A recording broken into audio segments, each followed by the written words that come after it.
Tá. Vamos hoje iniciar uma nova fase na disciplina. A gente não pôde iniciar semana passada devido a motivos e problemas particulares. E esse novo item que a gente vai iniciar se refere à economia aberta, à macroeconomia aberta. E, e geralmente, né, a parte que inicia esse tópico geralmente é organizada no início, né, dos livros de macroeconomia, e no meio e no final tem esse item de macroeconomia aberta. O livro do Blanchard é nos capítulos finais, né, intermediários, da segunda metade intermediária para frente. Tem outros livros que têm outra localização, né, como sempre eu digo, cada livro de macroeconomia organiza de modo e em locais diferentes. Eu vou ver se, passando por esses capítulos do Blanchard, eu faço uma síntese, tá dando com outro material de outro livro, só para a gente ter uma ideia de dois autores com perspectivas diferentes, como é que eles organizam o tema da perspectiva de cada um. Então, esse modelo, esse tópico sobre abertura dos mercados, geralmente ele tem dois nomes, né, que é conhecido por dois nomes, modelo ISLM BP ou modelo Mundell-Fleming. Né? Qualquer uma dessas duas denominações organiza. Como vocês faz muito tempo que não viram, faz muito tempo que vocês viram a parte do modelo ISLM, tá? Eu vou um pouco devagar aqui, mas eu não vou fazer uma recuperação. Na outra disciplina, segunda-feira, eu vou fazer uma fala, né, uma aula justamente, né, sobre a introdução do modelo ISLM. Se alguém tiver interesse, né, apenas de relembrar alguma coisa, mas quem tem a memória muito boa, tá vendo, talvez não precisaria. Né? Mas quem quiser, segunda-feira, a gente vai trabalhar especificamente as partes iniciais do modelo ISLM, eh, basicamente em termos da explicação da sua lógica, por que ele foi construído, quais são os seus elementos e por que ele foi construído daquela maneira. Isso ajuda muito, né, quando a gente se refere ao modelo ISLM, quando a gente vê aquele gráfico com aquela identificação, né, do eixo vertical e do horizontal, a gente já tem uma ideia básica, porque quando lá na frente for incorporado a terceira curva, a terceira BP, né, isso já ajuda muito. Mas quem está fresquinho, com a memória bastante fresca, não tem problema, tá? Pode seguir da forma que se encontra aqui.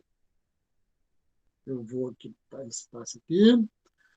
Nessa abertura dos mercados, né, você tem as três dimensões, né, dos mercados de bens, e que nos mercados de bens, lá no início, né, do modelo ISLM, os seus determinantes, principalmente a parte do investimento, e da relação do investimento e da oferta de moedas, dependendo, né, a vertente, se é com os monetaristas ou se é com a parte. Os monetaristas que eu estou chamando, né, com os clássicos, né, antes do Keynes ou se com o Keynes.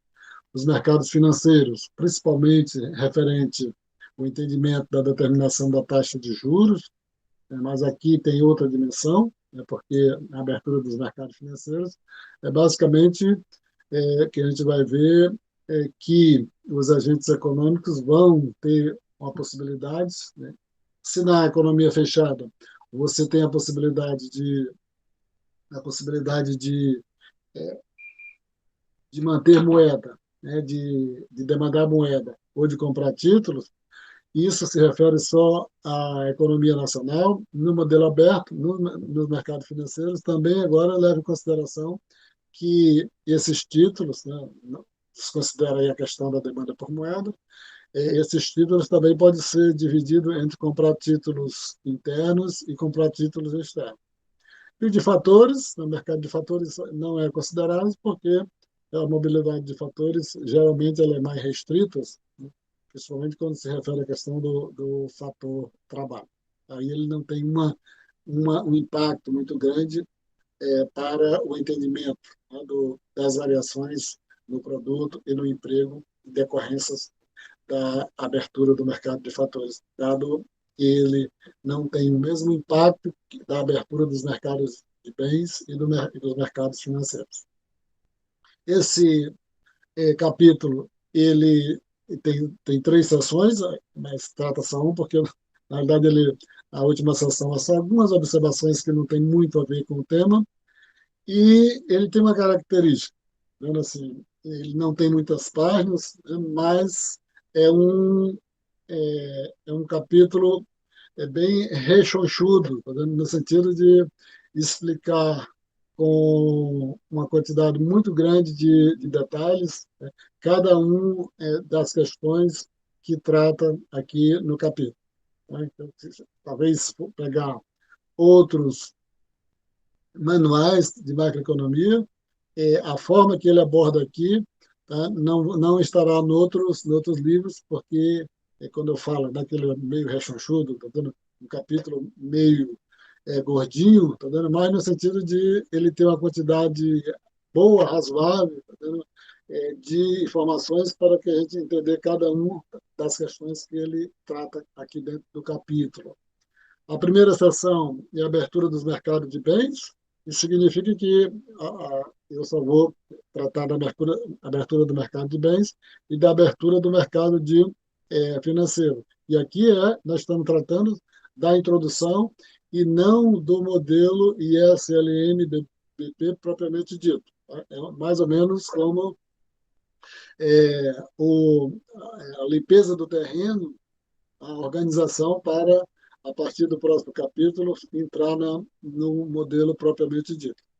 Então, o que é que ele vai se referir aqui em relação à abertura dos mercados de bens? É que na economia fechada, quando você tem alguma movimentação, né, como você tem só os bens e serviços internos, então o impacto, né, de uma política fiscal e de uma política monetária, ela está restrita, tá vendo, ao, aqueles valores, né, que são considerados dentro da economia, né, ao PIB da economia. Com a abertura do mercado de bens, aí a gente já vai considerar o balanço de pagamentos. Por isso que o modelo é denominado ISLM-BP, né? Ou seja, aí já facilita muito essa denominação para já estamos dando com uma terceira categoria, que é o BP, ou, se não quiser estar se referindo como modelo Maunder-Fleming, né? Então, se é ISLM-BP, significa que está incluído o setor externo. E no caso do mercado de bens, é essencialmente, né, a parte da balança comercial, só em termos de organização, né, dentro do balanço de pagamentos. Né, o balanço de pagamentos se divide em duas grandes contas, transações correntes e a conta de capital e financeiro embaixo. Então, no caso do mercado de bens, é só um item dentro, né, de transações correntes, que é a balança comercial, que é a balança comercial. E a balança comercial ela é dividida, né, em exportações e importações, e ele começa, né, passando a informação a respeito do comportamento da balança comercial nos Estados Unidos a partir de 1960 até 2014, que ela, tá vendo, revela aí algumas informações muito importantes. Né? Se você pegar o comportamento aí da balança comercial dos Estados Unidos nesse período, né, você vai verificar que no início você tem um saldo, né, da balança comercial positivo, as exportações são maiores do que as importações, e até chegar o momento que a balança comercial fica deficitária, né, quando as exportações são menores do que as importações. Essa mudança aí é uma mudança que reflete uma inflexão drástica, né, dentro da organização da economia dos Estados Unidos em relação ao mundo. Eu não vou tratar isso aqui, também o Blanchard não trata nessa questão, mas tá vendo, quem é, tem algum interesse, tá vendo, alguma preocupação de fazer esse percurso, né, de compreensão a respeito, tá vendo, da evolução da economia dos Estados Unidos nos últimos 60 e poucos anos, 70 anos, né, apenas esse aspecto, né, da mudança de trajetórias da balança comercial, passar de uma condição de é, superavitárias para deficitárias, já é uma informação muito crítica, muito importante para entender o que aconteceu com a economia dos Estados Unidos dentro do contexto, né, da economia mundial. Então, o relevante aqui nesse caso, né, que ele dá importância só mostra o comportamento da balança comercial, a relação entre as exportações e as importações, né, para mostrar essa mudança de, de trajetórias de uma condição de superavitária para deficitárias, mas também ele vai dizer, que tem que mostrar que, ao mesmo tempo, as exportações e importações dos Estados Unidos, eles crescem muito próximo, tá? Mesmo que tenha acontecido aí essa mudança que chama muita atenção da condição de superávit para a condição de déficit. Então, a figura, né, lá atrás, que ele diz assim, ela revela dois aspectos principais, né, duas conclusões. A economia norte-americana está se tornando mais aberta com o passar do tempo, se considerar que, tá vendo, cada vez mais as exportações e as importações elas vão aumentando, né, na economia dos Estados Unidos em relação ao PIB. E nos últimos 30 anos, os Estados Unidos apresentaram consistentemente um déficit comercial. Isso aí que eu falei, tá vendo? Entender esse aspecto aí é muito fundamental para a compreensão da economia mundial, da economia internacional, mas que eu não vou comentar a respeito disso aqui para não alongar muito o vídeo. Com as exportações em torno de 13% do PIB, a verdade é que os Estados Unidos têm um dos menores coeficientes de exportações entre os países ricos do mundo. Então, é, esse aspecto chama atenção porque, porque tem esse comportamento aí da, da das exportações e importações dos Estados Unidos como percentual do PIB, vai mostrando que tem um progressivo aumento, né, da economia, a participação da economia dos Estados Unidos, a participação do setor externo na economia dos Estados Unidos. Mas só que isso aí não deixa de ser curioso, né, quando o Blanchard resiste, né, que os Estados Unidos está dando resiste, tá dando, um dos menores índices de abertura comercial do mundo. Aí ele vai dizer, tá vendo? Vai qualificar isso. Tá vendo? Se você considerar por aí, tá vendo? A economia dos Estados Unidos não seria muito aberta. Mas só que você pode, tá vendo? Observar outros aspectos, tá vendo? Que isso, tá vendo? Vai fazer com que a gente entenda não só o peso que a economia dos Estados Unidos tem na economia mundial, mas tá vendo? O grau de abertura que é muito maior do que revela, do que reflete, tá dando as exportações e as importações propriamente dito. Aí ele coloca aqui os índices, né, de abertura que você tem de coeficiente de exportações e coeficiente de exportações dos outros países da OCDE, né, em 2014. Aí você verificar dos Estados Unidos tem 13,5%, do Japão 17%, o Reino Unido 28%, ou seja, mais do que o dobro dos Estados Unidos, o Chile 33%, a Alemanha 45%, a Áustria 53%, a Suíça 64% o setor externo, né, da balança comercial tem uma participação, as exportações, uma participação de 64%, e a Holanda de 82%. Aí ele levanta uma questão, uma indagação muito curiosa a respeito, dessa situação aí. Então, é possível que a, o setor, né, a participação do setor da balança comercial, né, ou das exportações ou das importações, ela seja superior ao PIB, aí ele vai dizer que sim. Eu não vou me deter nisso aí, como eu já deixei lá disponível o capítulo, né, para vocês verem, ele está dando a explicação que ele dá a respeito, tá dando de que seria possível o setor externo, né, ter uma participação no PIB do país de mais de 100%. Dito isso, né, referente à questão das exportações e das importações, para dar esse quadro, então que isso pode ser visto, né, para o Brasil ou para qualquer outro país, o comportamento, a evolução do setor externo de cada país em relação da participação das exportações ou das importações em relação ao PIB, né? Aí ele vai para um segundo item dentro dessa parte da abertura dos mercados de bens, que é a escolha entre bens domésticos e bens estrangeiros. Já que foi aberto, a economia está tratando agora de uma economia aberta, significa que os consumidores agora podem escolher entre comprar bens domésticos e bens estrangeiros. Então, qualquer um consumidor pode comprar um bem aqui, tá dando, ou internamente, ou comprar do exterior. Isso, né, em decorrência da situação de se considerar como a economia aberta, né, o ES-LMBP.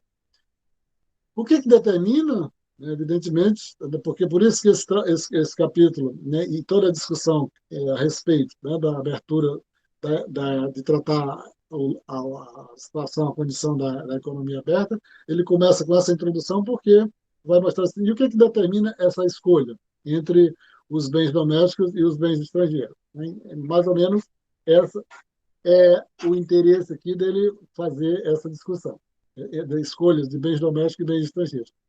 Como a abertura dos mercados de bens nos força a repensar a maneira como percebemos o equilíbrio no mercado de bens. Quando os mercados de bens são abertos, os consumidores domésticos se deparam com uma segunda decisão: se compram bens domésticos ou se compram bens estrangeiros. Antes não, né? A decisão era entender como é que eles tomavam a decisão para comprar os bens domésticos. Agora tem de entender, já que tem uma segunda decisão, se eles compram bem doméstico ou estrangeiro, e aí, como é que a gente entende essa segunda decisão? Se os compradores decidem comprar mais bens domésticos, a demanda por estes aumenta. E se decide comprar mais bens estrangeiros, é este que aumenta em vez do produto doméstico. Então, dependendo da decisão dos agentes econômicos, né, do país, né, faz com que o impacto, né, na variação do PIB doméstico, da renda doméstica, ele seja maior ou menor em função dentro da decisão. Se a decisão é para comprar internamente, significa que, considerando que os gastos, né, eles têm influência na determinação do PIB, né, ou do produto da economia, se esses gastos são deslocados internamente para o exterior, significa que o produto interno vai crescer menos, né, do que, né, se os agentes econômicos tivessem decidido para consumir internamente. Então, aí, dada essa questão, né, das escolhas, né, entre bens domésticos e bens estrangeiros, nós temos aí que ele vai dizer assim, o que está, a questão central que tem aí para esse entendimento é a taxa de câmbio. Começa com a taxa de câmbio nominal. Começa com a taxa de câmbio nominal. E as taxas de câmbio nominais entre duas moedas podem ser expressas de duas maneiras. E quem já viu aquela parte, né, de economia internacional sobre taxa de câmbio, mas mesmo assim isso é tratado em introdução à economia, tá vendo? É uma coisa que você vê em diferentes disciplinas. Então, como é que as taxas de câmbio, né, nominal, o conceito, né, que é o preço de uma moeda em relação à outra. Então, como o preço, a taxa de câmbio nominal, como o preço da moeda nominal, é, em termos de uma moeda estrangeira, né, e como o preço da moeda estrangeira em termos da moeda nacional. Aí só tem uma observação para quando, e isso sempre eu falo, né, de aqui no Brasil, então, a gente tem a taxa de câmbio em relação à moeda estrangeira, né? Quantos reais são necessários para comprar um dólar. Lá nos Estados Unidos, também não é, a taxa de câmbio não é em relação à moeda estrangeira, é em relação à moeda nacional. Né? Quanto ela é expressa, né, da mesma maneira que é expressa aqui no Brasil.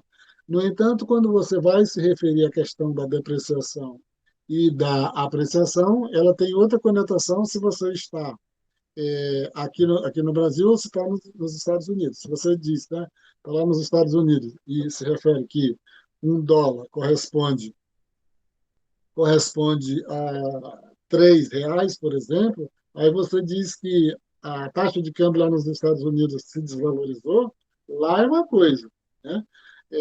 Se você está aqui no Brasil e diz que a taxa de câmbio aqui corresponde, um dólar corresponde a R$ 5, se você diz que a taxa de câmbio se desvalorizou, nós sabemos, né? Então, se desvalorizou, a taxa de câmbio aumentou, né? Aumentou para 6, 7 ou coisa parecida, né?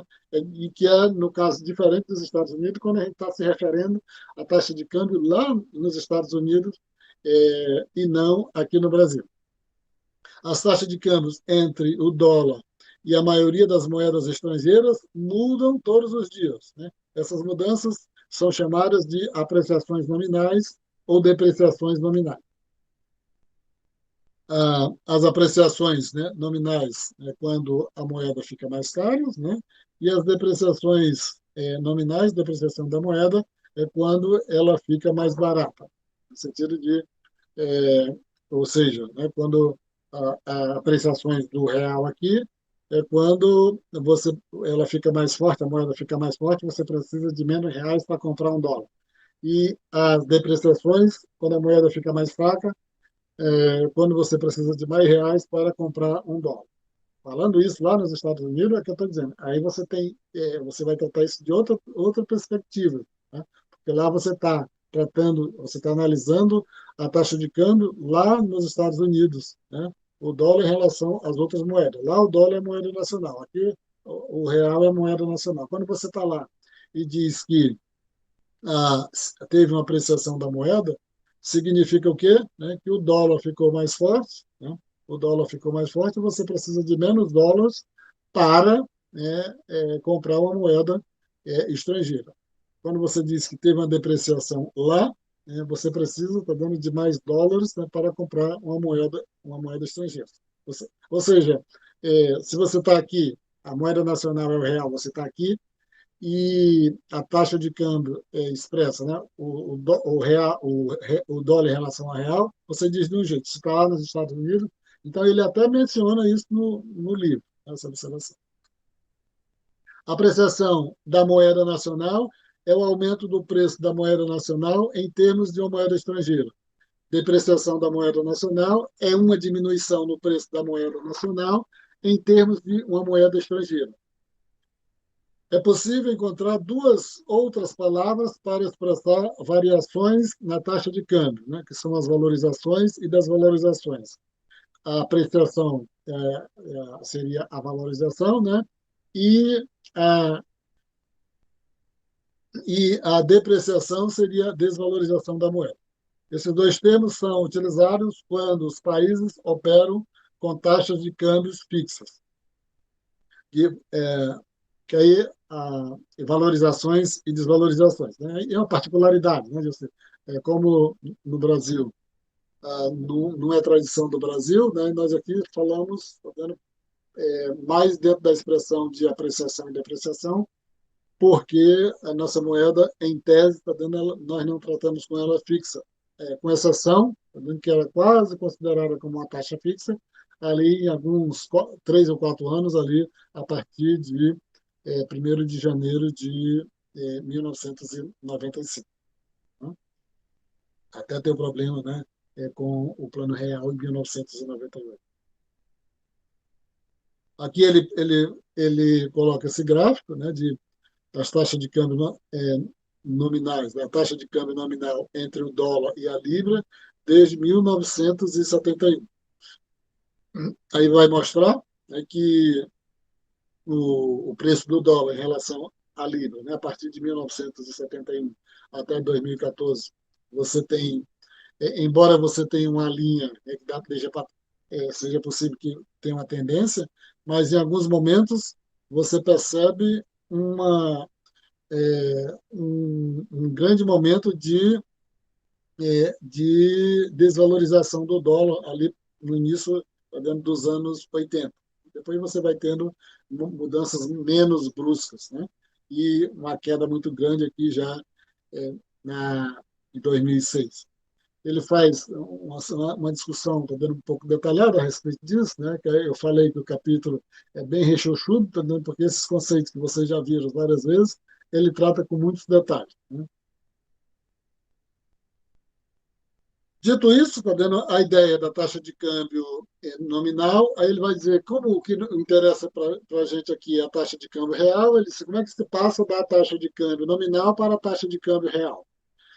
Aí ele vai com exemplos, né, no texto, suponha que os Estados Unidos produzam somente um bem, no caso de Iraque, e suponha que o Reino Unido também produza somente um bem, um Jaguar. Né? Aí ele vai fazer, né, a partir da taxa de câmbio entre o dólar e a libra, né, e vai dizer o seguinte, né, vai chegar a uma situação, tá vendo, se para determinada taxa de câmbio, um, o Cadillac, né, seria X, ele seria US$ 20.000, e o Jaguar seria 30 mil dólares, tá vendo? Então, com isso, ele vai dizer, tá vendo? Você precisa de um Cadillac e meio, tá vendo? Para comprar um Jaguar, né? O 0, alguma coisa de Jaguar para comprar um Cadillac. Então, a taxa de câmbio real vai refletir os preços relativos dos produtos no mercado internacional, né? Um bem em relação ao outro. Expressaríamos ambos os bens em termos da mesma moeda, né?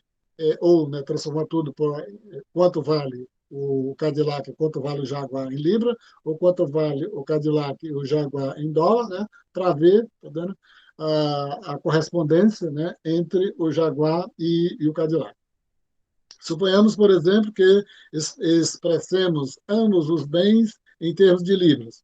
O primeiro passo seria tomar o preço de um Cadillac em dólares e convertê-lo para um preço em libras. Né? Você já sabe que o Jaguar está em libras, né? E aí verificar né, é, quanto valeria, né, qual é o preço do Jaguar em libras.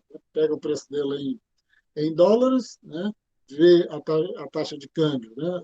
Do dólar em relação à libra, aí vê quanto é que o valor do Jaguar, né? do Cadillac em relação em libras. Então, os dois produtos estando em libras, aí você vai ver, né, os preços relativos dos dois bens.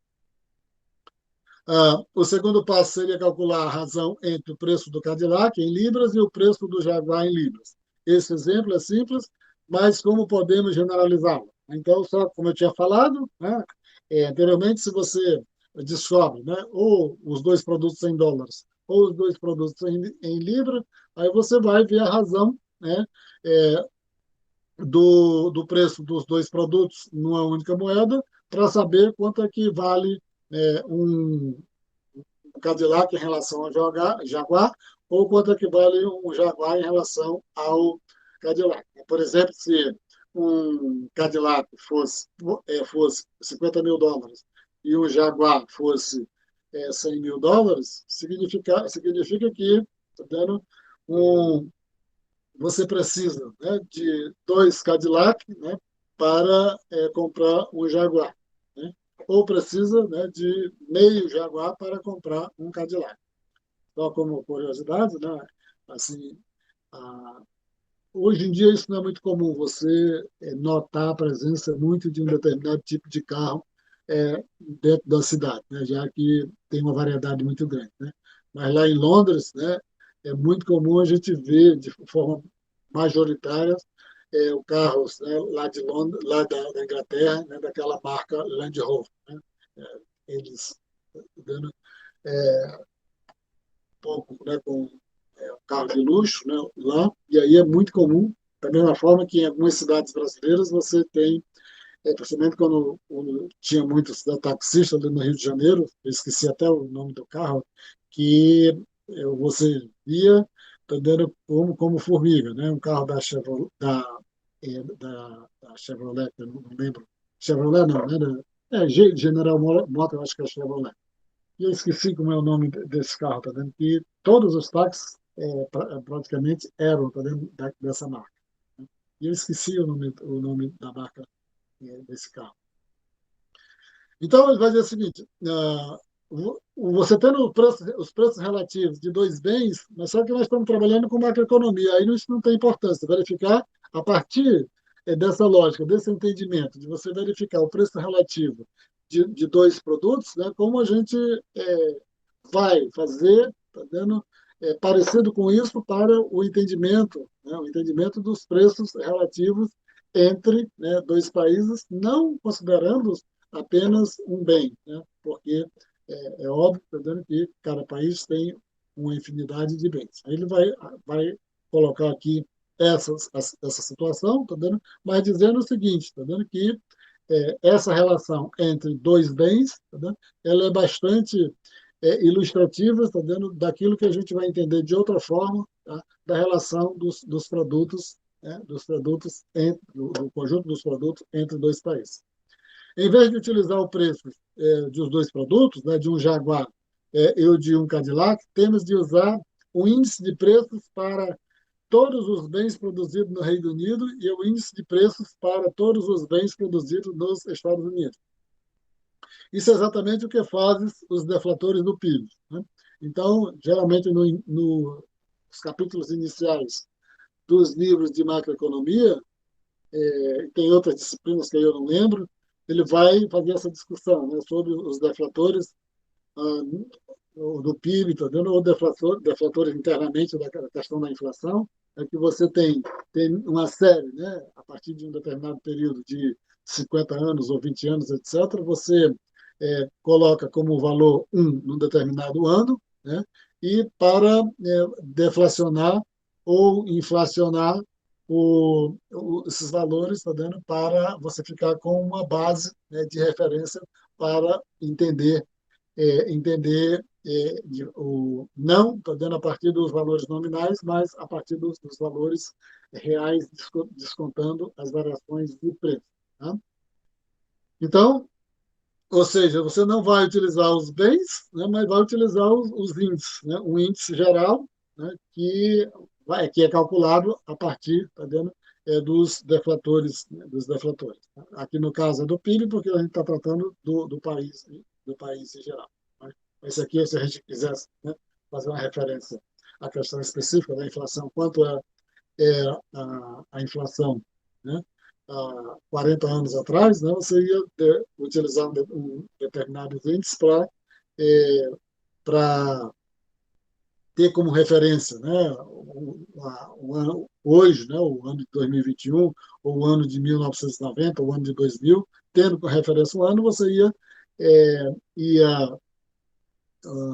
deflacionar, mas como é mais lá para trás, né, você tem de inflacionar. Se você vai procurar para trás, você vai inflacionar quando é para frente, né, você vai se você quer saber, né, tendo o índice 1 ou 100, né, no ano de 2000, tá? Aí você quer saber quanto que os valores de hoje corresponderiam lá em 2000, aí você deflaciona esse valor para saber quanto é o salário salário mínimo hoje, que eu não sei de quanto é, por exemplo, se estivesse tratando dessa maneira, né? Quanto é em 2000. O PIB de hoje, né? Em termos, né, do deflator, um ano base em 2000, né? Quanto é que corresponde ao PIB brasileiro?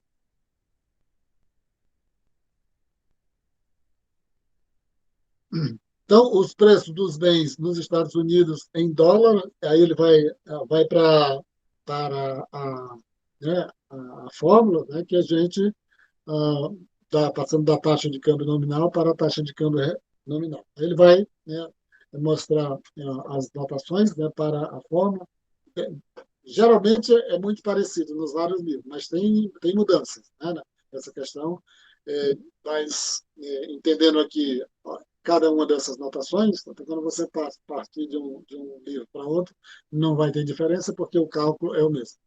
O preço dos bens nos Estados Unidos em dólar é P, aí multiplicando o preço pela taxa de câmbio, né, o preço, né, dos dólares em termos de libras, teremos o preço dos bens dos Estados Unidos em libras. Então, se você tem, né, um determinado, você quer saber, aí, por exemplo, né, quanto é um bem, determinado bem em libras, né? Você tem, ó, esse bem aqui custa US$ 100. Aí você quer saber quanto ele custa em libras. Aí você pega esses US$ 100, multiplica pela a taxa de câmbio do dólar em relação à libra, aí você vai ter o valor correspondente do preço em libras. O preço, né, que aí no caso está correspondendo o EP, né, o preço dos bens dos Estados Unidos em libras é EP. O preço dos bens britânicos em libras é o P asterisco, aí é uma denominação que é utilizada em quase todos os livros. O asterisco geralmente se refere, tá, a quando está falando a uma variável, tá, do exterior. E aí, como é que se obtém a taxa, né, de câmbio real? Né? O, o preço dos bens nos Estados Unidos em termos de bens britânicos, que chamaremos, né, de a letra grega aí, que eu não sei qual é o nome dessa letra grega, né? Dessa forma, é dada por, né, a taxa de câmbio real é igual a o preço, né, dos bens nos Estados Unidos em libra. A gente pode separar esse E desse P, né, em libras, dividido pelo preço dos bens, preço do mesmo bem no estrangeiro, lá no Reino Unido. Então, essa só como essa fórmula, tá vendo? Vai ter uma pequena modificação, verificar aí, tá vendo? Ah, como é que você encontraria o P, né, dentro da fórmula, né? Você pega o preço, né, do bem, tá, em libra, né? Você pegaria, como eu falei, né? Se o preço do bem é US$ 10, você multiplica pela taxa de câmbio do dólar em relação à libra, que aí você vai ter o preço em libras. Então, aí vai, e como é que você obtém, né, vamos dizer assim, o índice, né, geral, tá vendo? A taxa de câmbio real, tá vendo? Descontando aí, descontando não, comparando, né, o preço do produto, né, descontando o preço do produto no mesmo valor lá de Libra, né? Lá do Reino Unido. Né? Você pega a taxa de câmbio, multiplica pelo preço interno e divide pelo preço externo. Só para separar aí, né? A taxa de câmbio real é igual à taxa de câmbio nominal multiplicado pelo preço, né, interno, né, do produto, preço interno do produto, dividido pelo preço externo. Tem a taxa de câmbio real. E a obtenção, aí essa fórmula, né? Aí ele coloca nesse fluxo, né, como obtém, só para facilitar mais, né, ficar mais didático, o preço dos bens dos Estados Unidos, né, o preço dos bens nos Estados Unidos em libras é P, aí você pode separar, né, que é a taxa de câmbio multiplicado pelo preço nos Estados Unidos, né, em dólares, E embaixo, né, dividido, né, o preço dos bens, né, no Reino Unido, no Reino Unido, né, lá em libra, que corresponde, né, ao preço dos bens nos Estados Unidos em termos de bens no Reino Unido. Tá? Então, se você diz, tá vendo? Um, como da mesma forma que você obteve, tá vendo, para dois bens que não interessam para a questão aqui, tá vendo? Um Cadillac em relação ao Jaguar, por exemplo, dois Cadillacs, né, para um Jaguar. Aí aqui a taxa de câmbio real, tá vendo? Vai mostrando aqui, tá vendo? A relação, né, dos bens dos Estados Unidos, do preço dos bens nos Estados Unidos em relação aos bens no Reino Unido, né? Que é expresso, né, pela taxa de câmbio real. Só falei aqui que ele vai fazer, vai só realçar, tá vendo, ao fato de que é melhor você separar aí o E, né, a taxa de câmbio do P, para ficar mais explícito, né, que o preço, né, dos bens nos Estados Unidos em libras, né, a taxa de câmbio multiplicado pelo preço interno.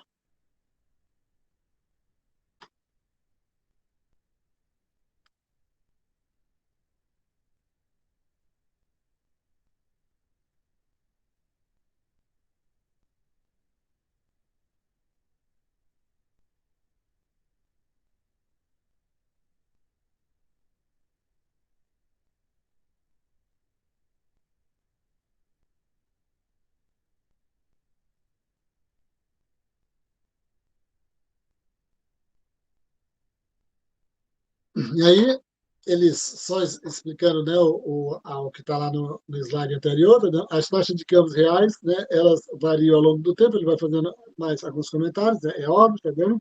E essas mudanças são denominadas de apreciações reais e depreciações reais, muito similar, tá vendo, como quando a gente estava falando com a taxa de câmbio nominal. Só que ela é diferente, né, que a taxa de câmbio nominal nós estamos se referindo, tá dando ao preço, tá dando do preço da moeda em relação à moeda estrangeira.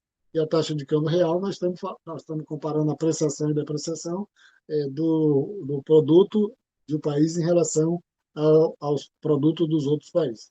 O aumento da taxa de câmbio real, ou seja, um aumento no preço relativo dos bens domésticos, né? Então, quando a gente fala de preços relativos, aí já está se falando dos bens, de um bem em relação ao outro. Então, um aumento do preço relativo dos bens domésticos em termos dos bens estrangeiros é chamado de apreciação real, né? Ou seja, que os bens domésticos vão ficar mais caros em relação aos bens estrangeiros, denominado de apreciação real. Uma diminuição na taxa de câmbio real, ou seja, uma diminuição no preço relativo dos bens domésticos em termos de bens estrangeiros, é chamado de depreciação real. E lembrar que aqui ele está se referindo à taxa de câmbio lá do dólar, né, em relação lá aos Estados Unidos.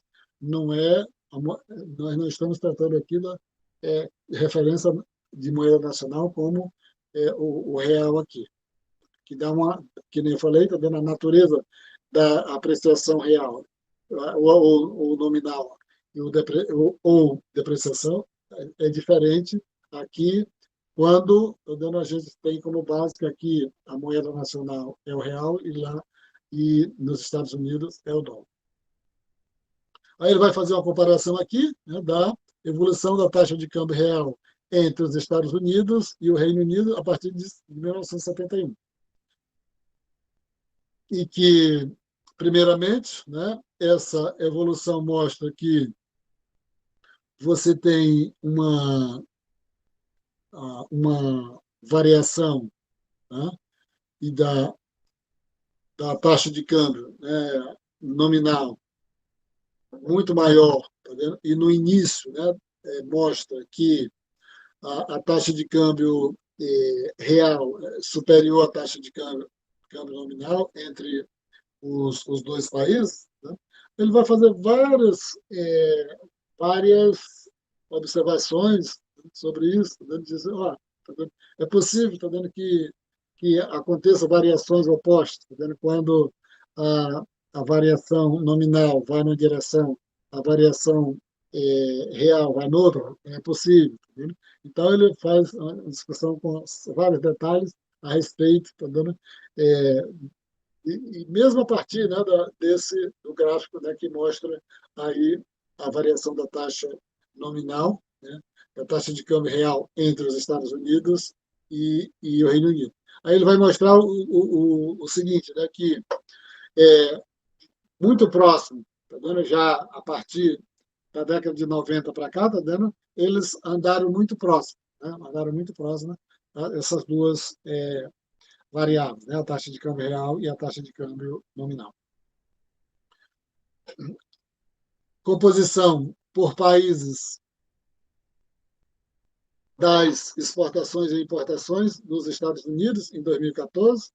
Ele vai se referir a essa questão, né, da, das exportações e importações, né, tratando da taxa de câmbio nominal e da taxa de câmbio real, né, porque a, a variação das taxas de câmbios, né, como isso aqui interessa aqui para a gente, ela vai interferir, e isso aqui que interessa aqui, na questão da abertura do mercado de bens, tá? Se vai aumentar as exportações ou se vai reduzir as exportações. Se vai aumentar as importações ou se vai reduzir as importações. Né? Como a gente já vê, tá vendo lá na discussão referente à taxa de câmbio nominal, que, que também serve para a real, que quando você tem tratando, tendo como referência a nossa moeda aqui, quando você tem uma desvalorização da nossa moeda, né? Ou seja, um aumento da taxa de câmbio, você favorece as exportações e encarece as importações, né? E vice-versa, né? Quando você tem uma apreciação da taxa de câmbio, né? Ou uma taxa de câmbio menor, você dificulta as exportações e facilita as importações, e aí ele vai, isso, tá vendo? Ele vai mostrar, tá vendo? A composição, tá vendo? A influência, né? A influência não, a relação que tem, tá vendo? Dos Estados Unidos em relação aos outros países, tá vendo? Da composição por país, de exportações e importações, tá vendo? Num determinado ano específico.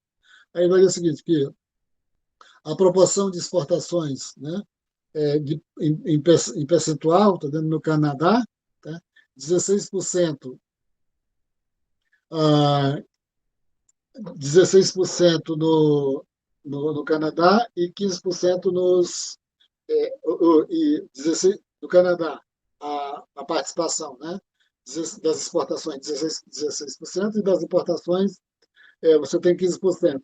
O México, 12% e 13%. União Europeia, 15% e 18%. China, 7% as exportações e as importações, 20%. Japão, 14% e 16%. O leste asiático, 11% e 10%. E outros, 35% e 18%. Então, como é que a gente vê? Está vendo que você tem, em um determinado momento, né, você vai ter a proporção, né, das exportações e a proporção das importações, né, no PIB, tá? Isso está muito relacionado, tá vendo? Dá para entender se você desconsiderar todas as outras variáveis, tá vendo que isso daria para entender pelo valor da taxa de câmbio. É claro que isso é uma afirmação um pouco absurda, tá vendo? Mas um pouco que estaria associando aqui a composição das exportações e a composição das importações, falando da taxa de câmbio real, é que um grande explicador, né, da participação das exportações e a participação das importações é o valor da taxa de câmbio. E aí você tem uma discussão muito polêmica, né, que tem até uma professora da Fundação Getúlio Vargas, né, e eu acho que ela já está aposentada, e ela tem uma tese muito interessante. Tinha uma tese, eu não sei se ela ainda está atuando, se teve algum problema, mas tá vendo, qual é a tese dela? Disse que todo esse sucesso da China recente dos últimos 30 anos tá vendo, está basicamente baseado, né, na taxa de câmbio, ou seja, que eles adotam a taxa de câmbio que prejudica todos os outros países.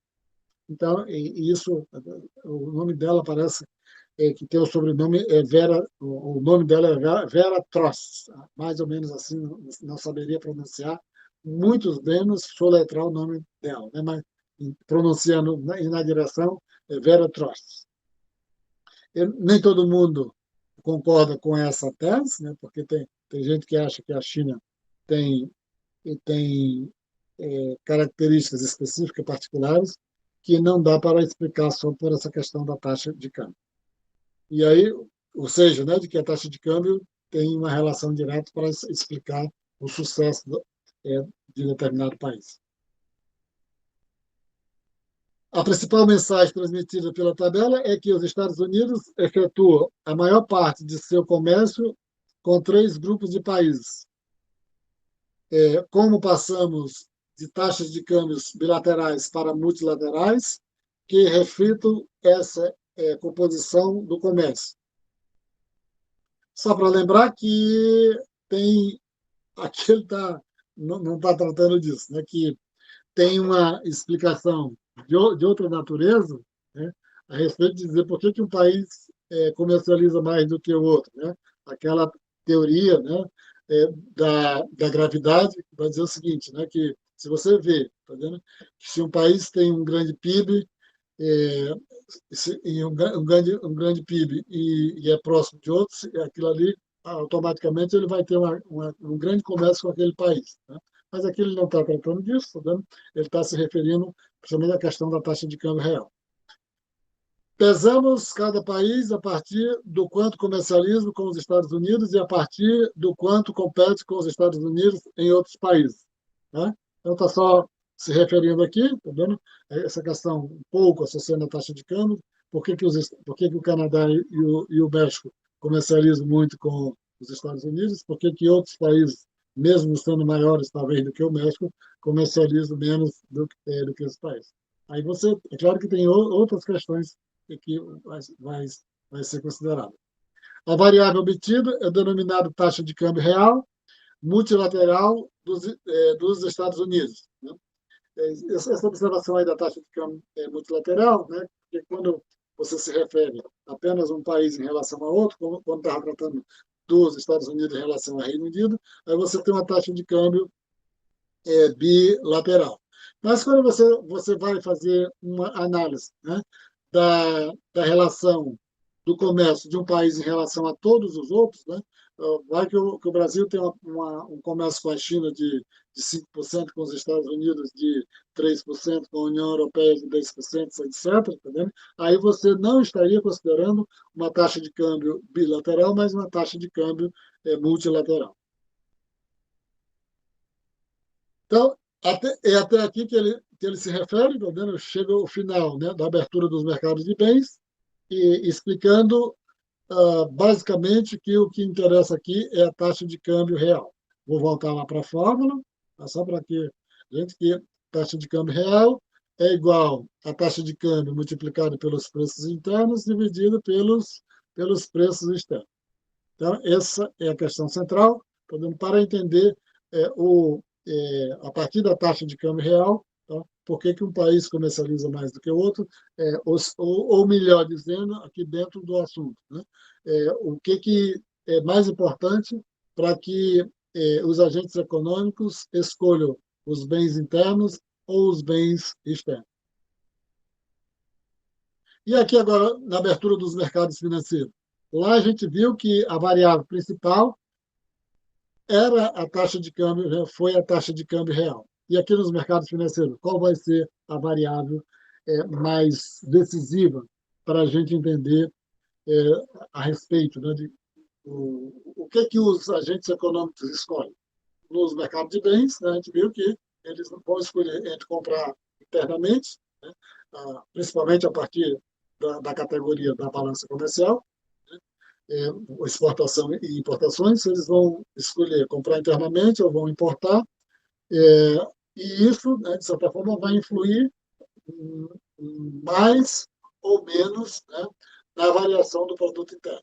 E aí, a variável principal é a taxa de câmbio real. Então, vamos agora aqui começar ao segundo ponto, né, o segundo lado, que é a abertura dos mercados financeiros. A abertura dos mercados financeiros permite que os investidores retenham ativos, tanto domésticos quanto estrangeiros, para diversificar suas carteiras, para especular sobre os movimentos das taxas de juros estrangeiras versus as domésticas, sobre os movimentos das taxas de câmbio e assim por diante. Esqueci só de fazer um parênteses aqui, é o seguinte, né? Como a gente está falando da abertura, né? Abertura dos mercados, né? E na abertura dos mercados vai ser colocada uma terceira curva, né? Que é a curva do balanço de pagamentos. Então, a gente já viu que lá, tá vendo? Se a gente está no ISLM, né? A gente trata basicamente com a taxa de juros, né? E o produto, se trata tanto na IES como na LM, e quando a gente vai para o balanço, coloca a curva de balanço de pagamento, as duas variáveis também são a taxa de juros e o produto. Só que, para analisar a taxa, né, a BP, tá vendo? A gente já viu aqui que uma grande variável dela é a taxa de câmbio real. Aí a gente vai agora verificar aqui, tá vendo? Na abertura dos mercados financeiros, o que vai se juntar, né, à taxa de câmbio real. A gente já viu que a taxa de câmbio real é um dos elementos importantíssimos, né, que vai ser adicionado aqui na análise quando for analisar o modelo completo, né, IS-LMBP.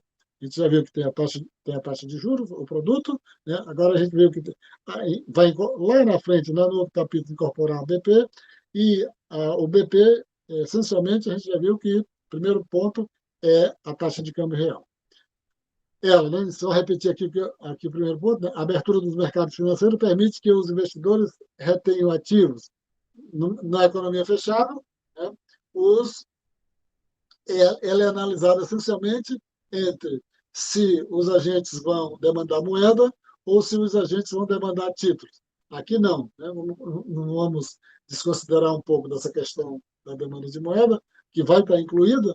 Né? No entanto, o que é mais essencial aqui, ele vai dizer num primeiro momento, a respeito da escolha dos títulos. Né? Se os agentes vão escolher títulos internos ou títulos externos, e se os agentes externos vão comprar títulos internos ou não.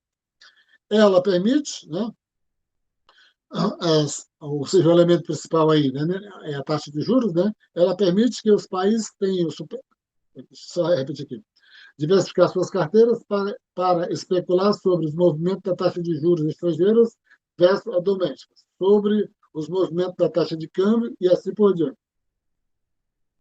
E essa, é, essa combinação, essa combinação que a gente viu lá, tá, dos agentes comprar internamente ou externamente, ou eles também incorporando, abrindo os mercados financeiros, comprar títulos externos ou internos, você vai dar uma outra natureza a respeito, né, se a economia vai ter déficit ou superávit na sua, no seu comércio.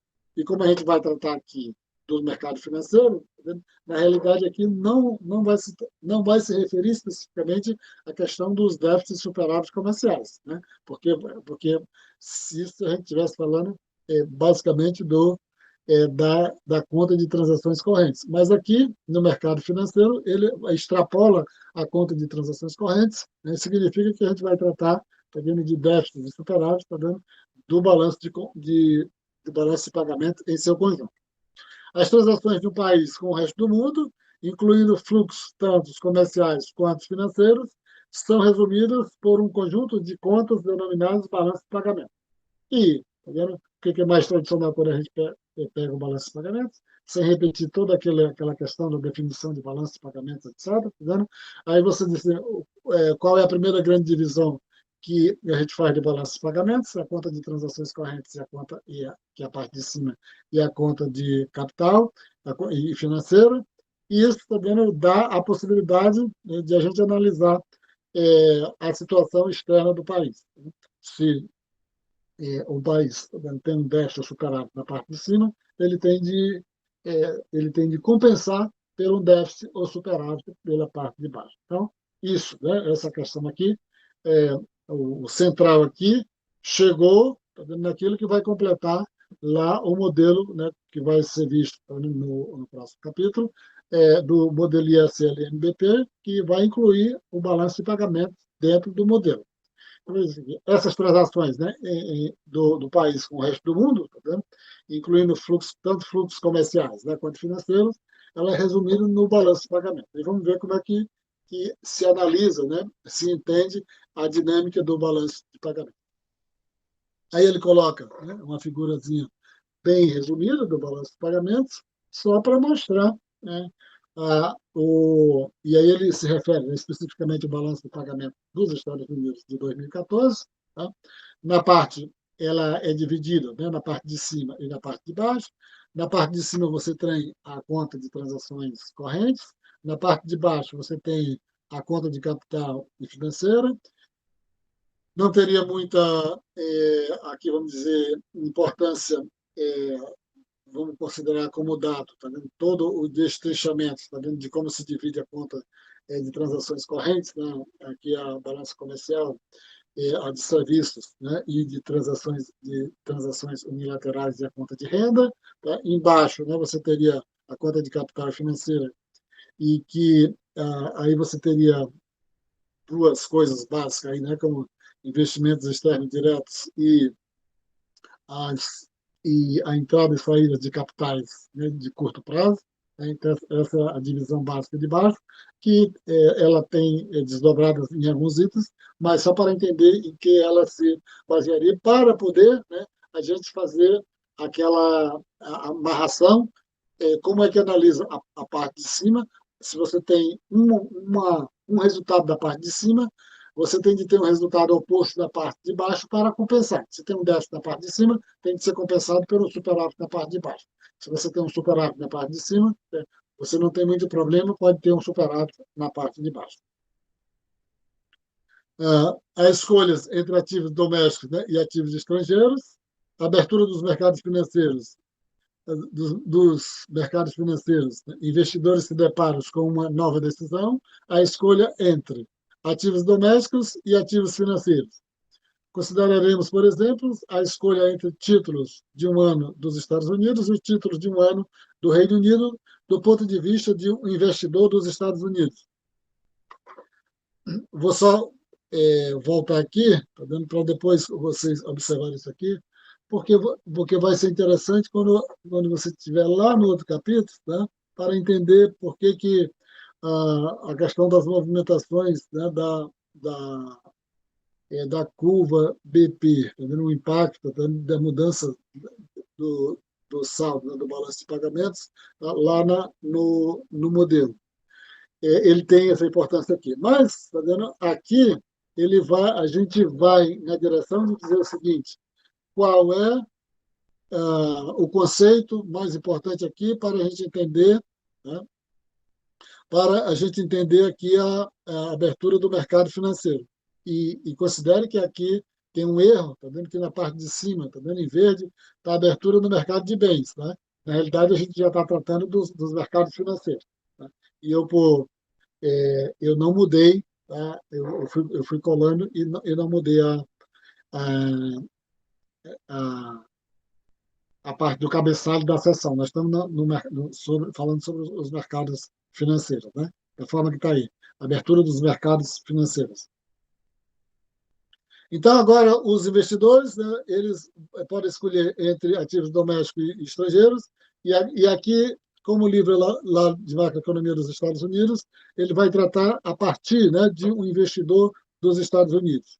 Aí, como é que você, tá vendo, entende, tá vendo? Como é que o investidor vai escolher, tá vendo, se é um ativo doméstico ou um ativo estrangeiro. Como é que eu vou primeiro falar aqui para a gente entender o que ele está querendo mostrar aqui.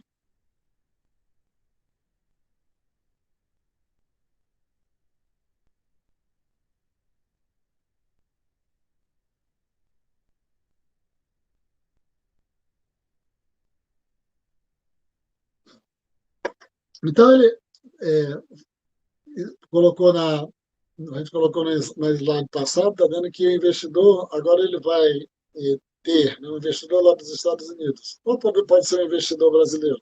Ele posta os seus recursos, ele vai verificar se é mais vantajoso investir no mercado interno ou, tá vendo, fazer investimentos, tá vendo, na moeda estrangeira. Como é que ele vai saber, tá vendo, onde é que ele vai ganhar mais? Então, ele vai mostrar o seguinte, né, que o título na parte de cima, né, nessa parte laranjada, se o investidor, né, fizer a operação, se ele fizer a operação dentro dos Estados Unidos, né, ele vai investir lá em dólar, né, e no final de um determinado período, ele vai ter aquele retorno, né, mais a taxa de juros. Não tem nenhum problema, está tendo o entendimento, é como se fosse na economia fechada. Então, se o investidor dos Estados Unidos faz um investimento na sua própria moeda, você não tem nenhum problema, que você sabe o seu retorno, que é igual ao cálculo se a economia fosse uma economia fechada. E quando a economia é aberta, né, que você pode fazer esse investimento tanto no mercado interno, na sua moeda doméstica, como fazer esse investimento na moeda externa, tá? Na moeda estrangeira, fazer no outro país. Então, só na parte de cima da figura, né? Sim, títulos dos Estados Unidos, você investe num determinado ano T, no ano T mais um, você vai obter, o que é que você vai obter? Um I, né, aquele recursos, né, o mais, né, a taxa de juros que você fez a aplicação. Aí vai que você decida, o investidor dos Estados Unidos, aplicar lá no Reino Unido em Libra. Ou o investidor aqui brasileiro decida fazer essa aplicação lá na Europa continental, né, na zona do euro, aplicar em euro. Ou seja, estou só fazendo uma coisa em termos de possibilidade. Ele aqui está falando do investidor dos Estados Unidos, se ele, em vez de ele investir na sua moeda nacional, no dólar, ele vai investir na moeda estrangeira. Aí eu estou falando, seria a mesma coisa se o investidor brasileiro, né, fosse investir em euro, né, na zona do euro, lá na Europa continental. Aí ele vai aqui para o investidor dos Estados Unidos. Né? Ele iria ter de, primeiro, fazer a conversão, né, da quantidade de dólares, né, que o investidor dispõe, tá vendo? Compra em Libra, faz essa aplicação lá em Libra. No final do período, você obtém, tá vendo, mais, né, a taxa de juros, aquele valor multiplicado pela taxa de juros. Aí você vai e converte de novo em dólares. Aí que você vai saber quanto você vai ganhar. Então, vamos aqui, né, por exemplo, se uma aplicação aqui no Brasil, você aplica e ela é 10%, e uma aplicação em euro, né, você tem um determinado valor, você pode aplicar aqui 10%, ou pode aplicar, né, durante um ano em euro. Aqui você teria uma taxa de juros de 10%, e lá na Europa você teria uma taxa, se aplicasse em euro, você teria uma taxa de juros de 8%. Isso está dizendo direto, está vendo que é mais vantajoso você aplicar no Brasil do que na Europa? Não, né? Porque nessa situação, quando você tem a possibilidade de escolher a aplicação na moeda estrangeira, além da taxa de juros, você tem de levar em consideração a variação cambial no período considerado. Tá? Então, quando você faz a aplicação na sua moeda nacional, você desconsiderando todos os outros custos, né? Custo de transação, etc., entendendo? Desconsiderando tudo isso, você teria basicamente a taxa de juros. Quando essa aplicação na moeda estrangeira, tem de ser considerado para saber se aplicar internamente é mais favorável do que aplicar na moeda externa. Além da taxa de juros, tem que levar em consideração a variação cambial. Então,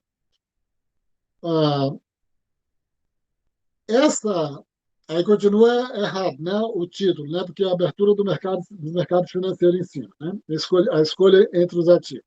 A arbitragem, e aí ele vai, a palavra arbitragem aí significa o seguinte, né, se você pega qualquer uma live que todo dia, né, tem dessas corretoras, né, vai falar sobre o mercado financeiro, o que mais elas falam é sobre arbitragem.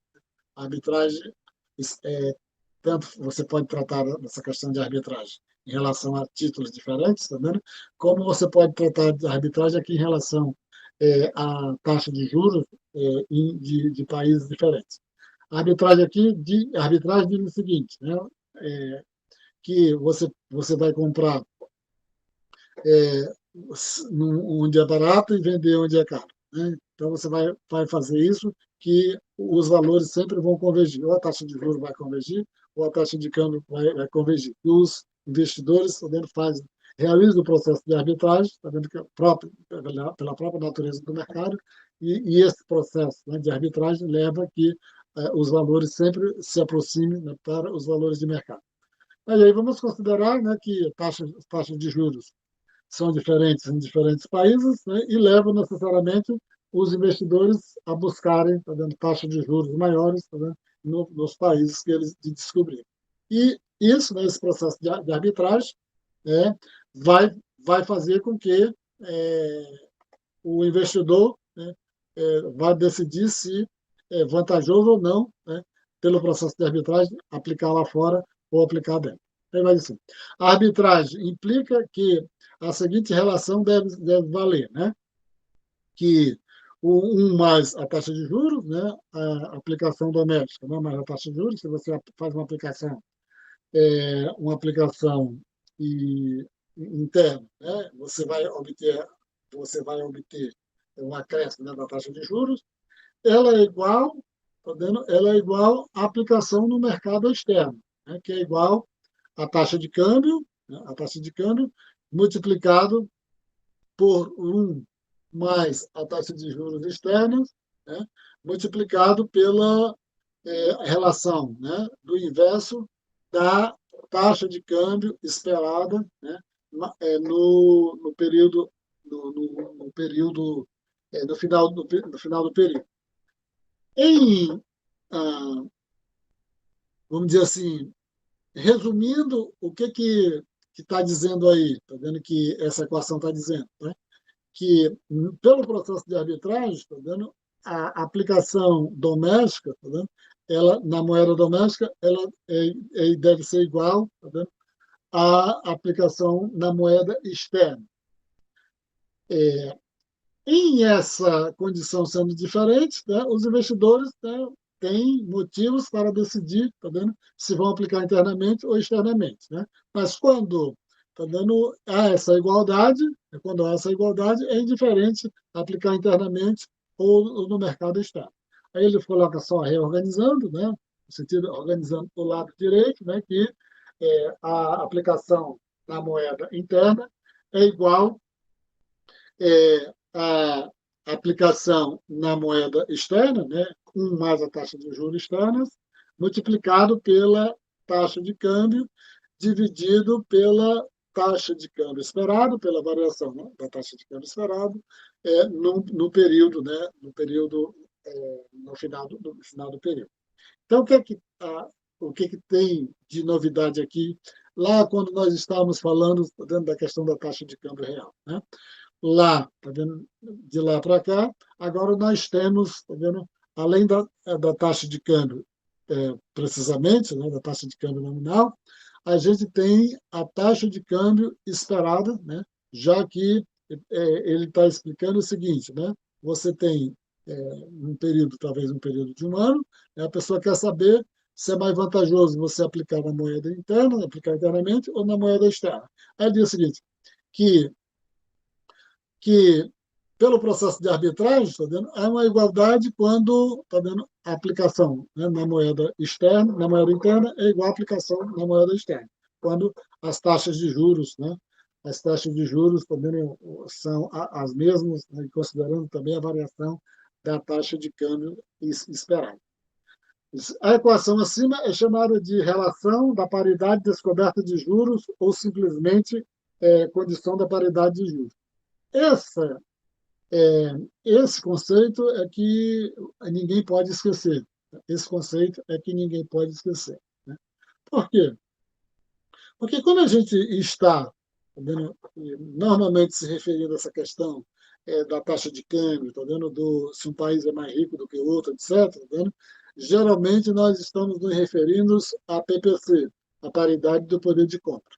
Aí pode perguntar assim, e por que não usa a paridade do poder de compra? Porque a paridade do poder de compra ela é de outra natureza, mas utilizadas também para a análise, né, para você fazer uma análise do que acontece mais a longo prazo. E tá vendo, a considerar essa questão das diferenças tá vendo, de aplicações de um país para o outro, tá vendo, você utiliza a taxa de juros, né, a taxa de juros, principalmente a paridade descoberta de juros, paridade descoberta de juros. O que é a paridade descoberta de juros? É porque aí você não tem nenhuma garantia, tá vendo, quando você faz essa aplicação, se no final do período você vai ter o lucro mesmo que você realizou. Aí você pode dizer assim, mas existe a paridade coberta de juros? Existe. Né? Quando você faz compra antecipadamente, né? O seguro né? Faz aquele swap cambial, onde você garante né? Que vai comprar aqueles valores né?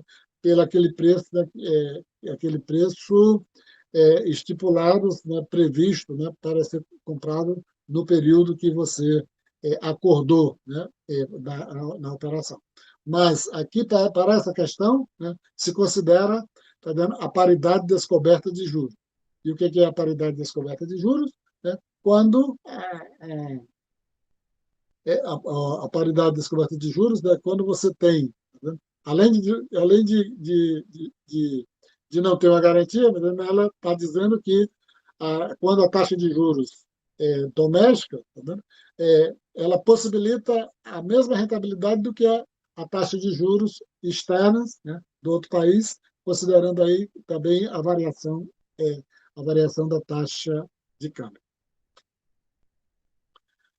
Taxa de juros, né? E aí ele vai propriamente dito, né? A abertura dos mercados financeiros. Eu sempre vou colocar aqui o cabeçalho está errado, né? Não é mercado de bens, é mercado financeiros. Agora uma relação direta aí de taxa de juros e taxa de câmbio, né? Teremos uma ideia melhor das implicações da condição da paridade de juros e da paridade de juros, a partir né, da ideia da paridade descoberta de juros. Ah, primeiro, né, reescrever que a relação entre a taxa de câmbio doméstica e a taxa de câmbio esperada, né, num tempo né, T mais um, como relação né, né, sobre um mais né, a taxa de câmbio esperados menos né, a taxa de câmbio doméstica dividido pela taxa de câmbio doméstica. Então, se eu tivesse colocado menor, ela estava menos, dava para entender mais. Então, que aí você tem o quê? Né? Você tem tá dividido tá pela, na primeira mais a taxa de câmbio esperada, taxa de câmbio esperada daqui a um ano, menos a taxa de câmbio atual, dividido pela taxa de câmbio doméstico. Isso dá o quê? Dá a variação cambial. Ou seja, então a gente vai levar em consideração aqui, a gente já sabe que vai levar em consideração a taxa de juros, né? A taxa de juros, e já sabe que vai levar em consideração a variação da taxa de câmbio, né? Que é dado pela um, o que você vai ganhar lá na frente, né? Considerando a variação da taxa de juros, né? Um mais, tá vendo? Mais, né? Mais Um mais a taxa de câmbio esperada menos a taxa de câmbio, dividido pela taxa de câmbio, que dá um mais, né, a variação, da taxa de câmbio. Substituindo na equação anterior, temos que a aplicação na moeda nacional ela é igual a um mais a aplicação na moeda estrangeira. Se a gente levasse em consideração na aplicação apenas as taxas de juros, né, você teria apenas o lado esquerdo e o numerador do lado direito. Mas nós temos de considerar a variação da taxa de câmbio. Né? Então, agora você tem o quê? Né? Que a aplicação na moeda doméstica ela é igual à aplicação na moeda externa, né? Dividido pela variação, pelo que você vai ganhar, considerando a variação cambial. Por que isso? Porque se você fizer uma aplicação aqui, né, que nem eu falei, né, aplicação de 10% ganha aqui aplicação em real. Aí você aplica lá em euro na Europa, uma aplicação, uma taxa de juros de 8%. Só que mesmo lá na Europa, você tendo uma variação de 8%, ou uma taxa de câmbio de 8%, significa que pode ser que aplicar lá no euro, na Europa, com uma taxa de juros de 8%, seja mais vantajoso, dependendo da variação cambial. Então, é porque não se considera apenas a taxa de juros. Tá? Enquanto as taxas de juros ou a taxa de depreciação esperada, né, não forem muito altas, né, ele está só colocando que você pode, tá vendo, fazer a aproximação aí da taxa de câmbio, ou da taxa de juros doméstica, né, e com a aproximação com a taxa de juros estrangeira, né, menos a variação cambial. Isso para valores pequenos, tá? Não tem nenhum problema fazer isso para valores pequenos. Valores maiores, tá vendo? Não é recomendável, tá vendo? Porque a diferença, geralmente, né, principalmente quando se vocês vão fazer tá vendo? Seleções, né, de seja lá qual for, tá vendo? Encontrar uma prova. Quando são valores pequenos, você pode aproximar, tá vendo? Fazer essa aproximação e igualar a taxa de juros interna, né, para a taxa de juros, aproximar para a taxa de juros externas, menos, né, a variação cambial, para valores pequenos. Esta, né, é a forma de condição de paridade de juros que deve ser lembrada. A arbitragem por investidores implica que a taxa de juros interna deve ser igual à taxa de juros externas menos a taxa de apreciação esperada da moeda nacional. Então, tá? Só relembrando por quê, né? Como eu disse, se você levar em consideração apenas a taxa de juros, você poderia dizer o seguinte, né? O investidor dos Estados Unidos, se a taxa de juros nos Estados Unidos é maior do que a taxa de juros no Reino Unido, então eu vou aplicar nos Estados Unidos porque eu vou ganhar mais. Errado, né? Porque dependendo da variação cambial, significa que aplicar fora, tá vendo? A aplicação fora, tá?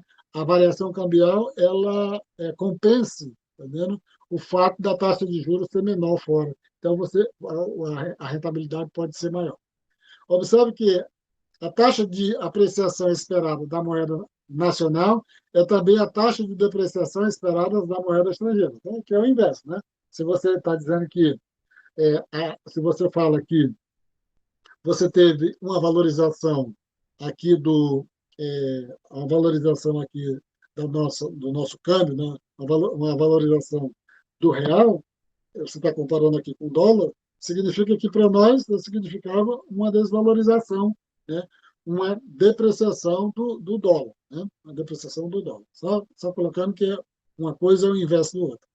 A equação anterior expressa que a taxa de juros interna deve ser igual à taxa de juros externa menos a taxa de depreciação esperada da moeda estrangeira, para saber, né, se aplicar com a abertura dos mercados financeiros, se é mais rentável aplicar, comprar um título em moeda estrangeira ou comprar um título em moeda interna. Seria basicamente isso, tá entendendo? Se vocês têm alguma observação para fazer, eu vou só olhando aqui. Enquanto eu vou tirando aqui, vocês podem ir falando alguma coisa, se tem alguma coisa para falar, que eu vou só gravar aqui a chamada. Tá?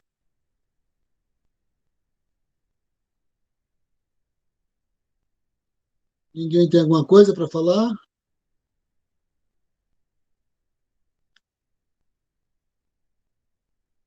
Não, professor.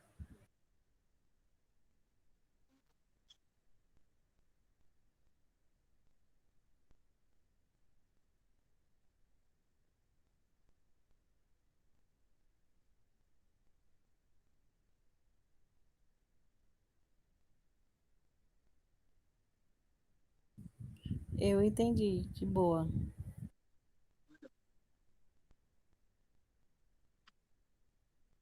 Estou só gravando aqui para eu registrar aqui a presença. Né?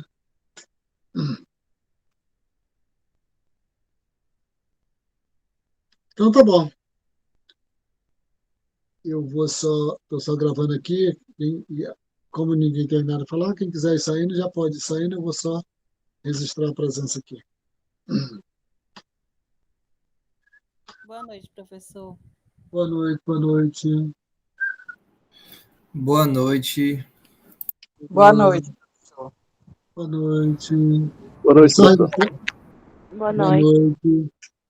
Pessoal, tem alguma coisa errada aqui? Ei, eu não acredito que só tenha alguma coisa deu errado aqui.